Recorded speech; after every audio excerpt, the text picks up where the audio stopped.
Hey, what is going on, all my fellow godladies and Warframe enthusiasts? This is Vance from the ever-popular web series Warframe God Builds, and today I'm going to be covering a Warframe that all of YouTube seems to think is subpar, and boy, are they wrong! So, Khora, how you can find her is through the Sanctuary Onslaught mode, which is really grindy and repetitive, and it kind of needs some work because honestly, the efficiency is really hard to keep up. Fortunately for you, I have found a Warframe that makes it easy to keep the efficiency up, and that just so happens to be Saren, and I will be doing a Saren Reforged. But we're not going to be talking about that. We're going to be talking about Khora since it's her video. So let's get straight into it. Alright, just before I cover her abilities, I want to take a minute to just rant. So with the standard mouse you got going on here, that's all good and well. But when you start using the controller, it changes the cursor to a diamond, and it just slows things down. I hate this. I really hate this. I'm a controller user, and I love it. I prefer it over everything. So you'd hit enter on the keyboard, right? And you see how it automatically starts me right here in the chat? Well, if I'm in a mission, and I hit enter, that little space right there is not blinking. I have to obnoxiously grab my mouse, throw it over here, click this, and then start typing. I don't know if that's intended or not, but I wish that Digital Extremes would just throw in a freaking function where you could turn off controller stuff. Because even though I play with a controller, I don't want all this extra controller bullshit. I'd never asked for it. I didn't even know people were complaining about it. And if you were complaining about it, God have mercy on your soul. I'm getting on with this video. So Whip Claw is your first ability, and with the particular type of build that we have, you're not going to be using it very often. It's supposed to scale damage up if you pair it with Strangle Dome, but really it's very unnecessary. I mean, if you have a hybrid build and you're not rocking anything that I'm using here, then maybe you're going to want to use it in in-game content, but I don't think it's very useful. To me, it's just very lackluster, because essentially every Warframe in the game has an ability very similar to this. Frost, Volt, Ember, Saren. Well, Saren was changed, obviously, but I mean, the first abilities are usually not worth your time.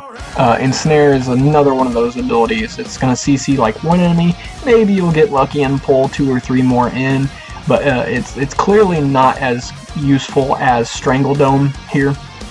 Strangle Dome is going to be your absolute go-to. Ensnare, I wish that they would do like an early rework or something. Make this be like a domino effect, or I don't know what could be done about it, honestly, but it's just very lackluster.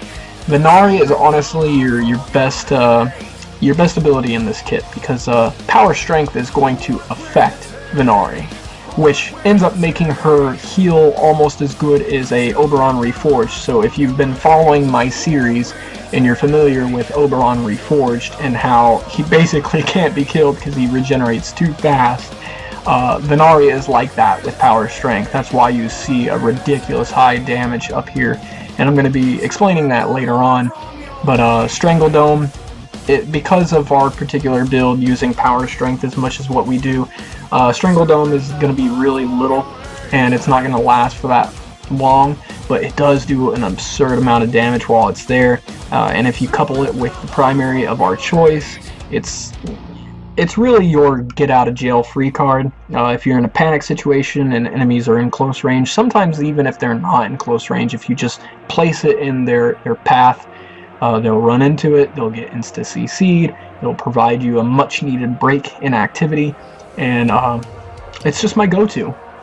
Between Venari and Strangle Dome, I just think that Khora is wonderful. I mean, minus the fact that 2 of her abilities are completely neglected in this build.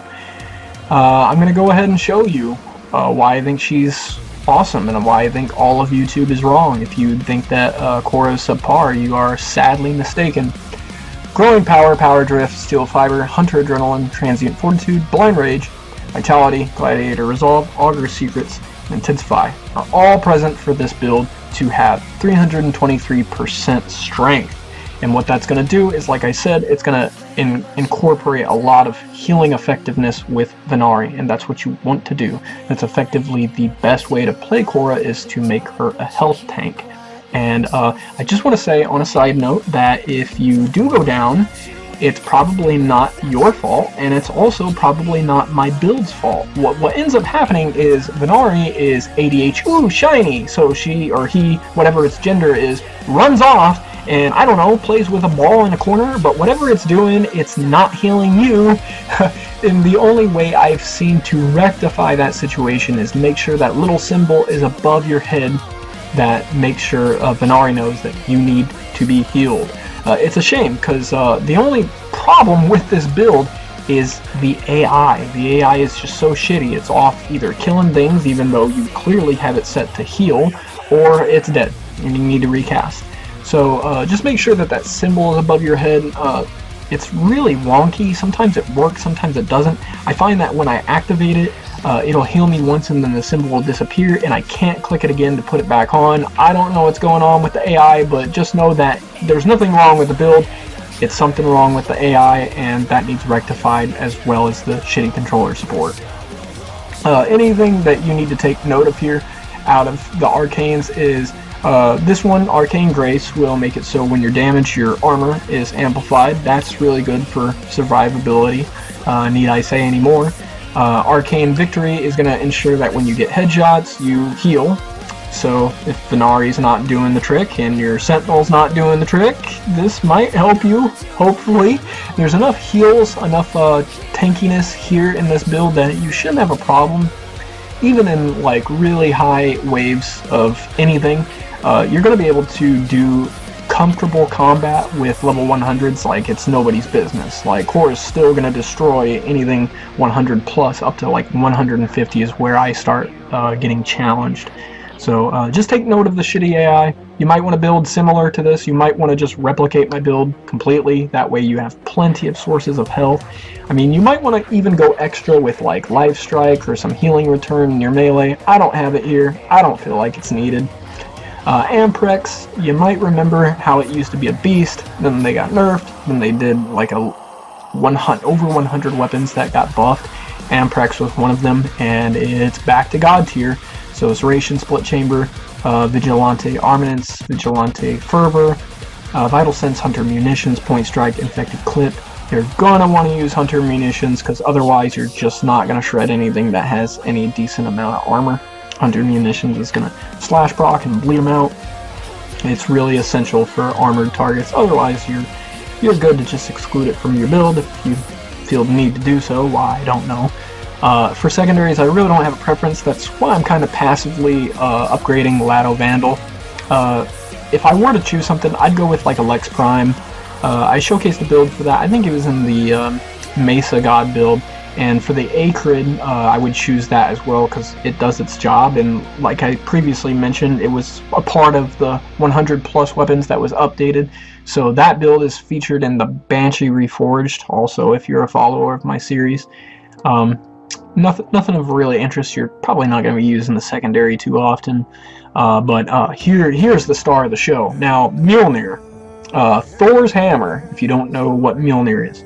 It was showcased in the God Builds trailer for Khora. If you haven't already seen it, go back and watch it, because there's an actual story to it that's separate from Warframe. It's a part of Exitium lore, and it tugs at your heartstrings. Hopefully you can give me some good feedback there, and if you give me some bad feedback, tell me what I did wrong, tell me how I could be better, etc. But we're going to get into this. Not kill any more time, because we're already up to 9 minutes. Cyclone Kraken is about the only disappointing thing about this build. The stance just sucks, and all these stances really just suck. There's just no getting around it. Sundering Weave, I got a friend who makes fun of it and saying it. He says that Sundering Weave makes it look like you're just whacking people with a 2x4, and boy is he not mistaken. Like, the stances really, we just need more versatility with the stances, because it's just not doing it. I tried speeding this thing up. I tried going with like Berserker, Prime Fury, and all I really got accomplished there was that I sped it up in favor of its speed, but I lost out on damage. So my final build is a Prime Fury, Prime Pressure Point, Blood Rush, Fever Strike, Shocking Touch, Gladiator Might, Drifting Contact, and then the Rab V Ribbon, which you're probably not going to find these, so just replace that with Condition Overload. No big. I purposely bought this because I myself didn't find it. That's how much I like this weapon, is I feel like it's worth having a ribbon on it, because it aesthetically, I didn't just put it in the trailer for it to be Thor's hammer. Like, it's really that good. Like, it slays enemies. Like, level 150 heavy gunners get slaughtered by this thing. If I'm in a panic situation, I do one of two things. Usually, if they're within range, I do the Strangle Dome. But then there comes a time where I can use Exodia Epidemic, which upon a ground slam after a bullet jump or a double jump, you will shoot a shockwave forward that will suspend enemies similar to a Rhino Stomp. And it's really good. It covers a really good distance, holds them in the air really nicely for a good amount of time, enough time to be healed. And that's the important thing, is you want to provide yourself, any weapon that you use, you want to provide yourself plenty of time to break up the action so you can get healed or figure out what's going on with the ADHD Venari. And that's why I'm using that one. For the first time ever, we have two companions present, and I'm just going to go ahead and stress the importance of Carrier Prime. You need a strong Sentinel to remain with you, and they just recently released new mods that allow the Jinn to come back to life after it's been killed. Unfortunately, we need a mod like that for every Sentinel, because if this Sentinel dies, then you no longer have the effectiveness of Ammo Case. And you need Ammo Case because Amprex is going to run out of ammo. And one thing that I did not mention with that is that because we're using Arcane Victory, upon headshot you will heal yourself. So with Amprex you kind of need to just go for the head. And when you're doing Sanctuary Onslaught, you're going to run out of ammo, so you're going to need Ammo Case. And you're going to need the Sentinel to stay alive. And it's unfortunate that by now, in 2018, having this game around since 2013, that we already don't have something in place to keep our Sentinels alive, similar to Companions being revived. But, oh well, just another problem that needs rectified. For Venari, same type of concept in terms of like what I've built for in the past. Your Helmet Charger, your Kavat, your Kubro, you're going to run the same type of builds, just one mod difference, Hunter Synergy, 30% crit link. We're using Amprex, so need not explain to you why that's important. Sharpen Claws, Bite, Maul, Link Health, Metapet Kit, Pack Leader, Animal Instinct, Link Armor, and Shelter. And as you see right here, that's not fully leveled up. It's because I'm already 6 Forma in, I'm going to have to Forma another time for this to even fit. So, really expensive. Yeah, did I not mention that? Yeah, I failed to mention that. So, Khora is running around 5 Forma, and your Kavat is running around 7. So if you can do basic math, that means with this entire loadout, you're going to be wasting 12 Forma on just the Companion, one of them, and the Warframe alone. Not counting the Amprex or the secondary of your choice, or the Zaw, or whatever melee you choose to use, or even the weapon for the Sentinel. It's ridiculous, so I hope that you've stocked up on Forma, and I also hope that you found this video interesting. Hope that you learned something from it, and you can start redeeming Khora and show all the other YouTubers that she's amazing. So that about wraps it up, and until next time, do as I always encourage you to do. Like, share, comment, subscribe, everything, the usual. Until next time, this has been Dan signing out. Peace.